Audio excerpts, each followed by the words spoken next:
are welcoming Mike Fenton again for his 7th visit to the Downs. He came to our school for the first time 6 years ago in March 1987. And a few months after that visit, he went to America and became international auto harp champion. I think that his visit to us helped him win that championship. I think he practiced on us.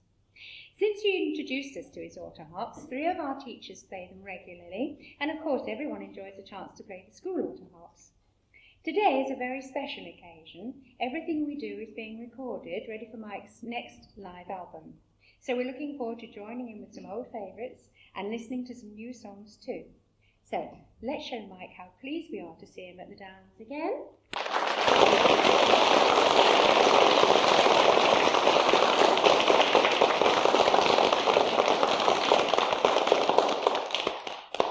Well, thank you much indeed, boys and girls. About 25 years ago, I went to a show, a big concert in the city of Birmingham, and I met a lady that night who was playing one of these auto harps, and I was sort of quite lucky. I got to meet her afterwards and said, "Hey, I really like your music. They showed me how you do that," and she sort of showed me how your fingers dance on the strings and how to press those little stop keys. And I went out of the show that night and thought, I've got to get myself one of those auto harps and learn how to play. So I did. And 25 years later, I'm still playing. We'll play you a pretty tune here, just kick off the show. This is one of the tunes that lady, Mrs. Maybelle Carter, she actually played that night. And it's a tune called The Bells of St. Mary's. In fact, you probably hear the bells in the tune. Just give my fingers a shake here, get them warmed up.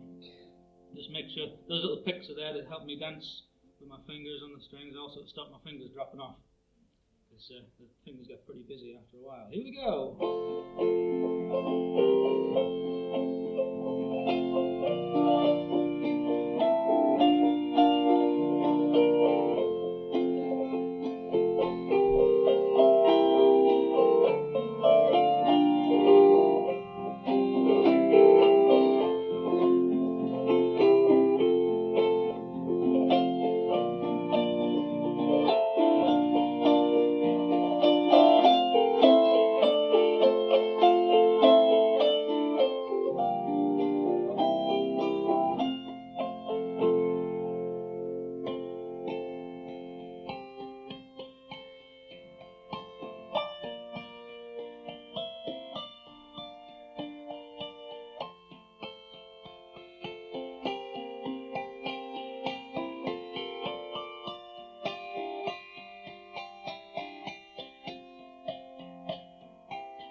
thank you much indeed, boys and girls. It's about 30 years ago, these autoharps that I've played, the people who made them started to realise that when you give somebody one of these autoharps to play, it's not immediately obvious what you do with them. There's all sorts of ways of holding the instruments, and in fact, about 30 years ago, the people who made the autoharps said, let's change the shape.